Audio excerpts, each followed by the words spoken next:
Now, it is important to understand that those are sustained winds. Wind gusts are going to be stronger than that. If you take a look at the wind gusts, the cyclone's producing wind gusts up around 60 knots as it crosses the coast. It's around 110, 115 kilometres an hour wind gust as it crosses the coast. And then as it pushes just to the east of Derby, we're going to actually see winds gusting up to about 40 knots or so on that western side of the circulation. The big thing that saves you here in Derby is that these southerlies, they're going to get funneled through King Sound, but they're not going to get funneled through you. They're going to be funneled up further to the north, right? So the strongest winds that we're likely to experience in Derby are probably going to come once the winds turn a little bit more southwesterly. So as the cyclone pushes just to our east, that's when our strongest winds will come through Derby. Once again, Broome, not interested. There's just nothing there. There might be some slightly stronger southeasterlies offshore, but just nothing there for you.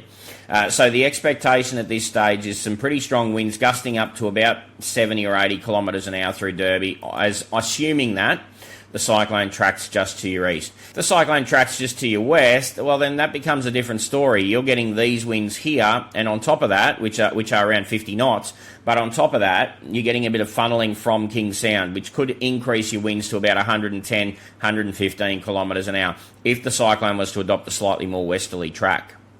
So something to certainly be aware of if the cyclone did adopt a slightly more west track.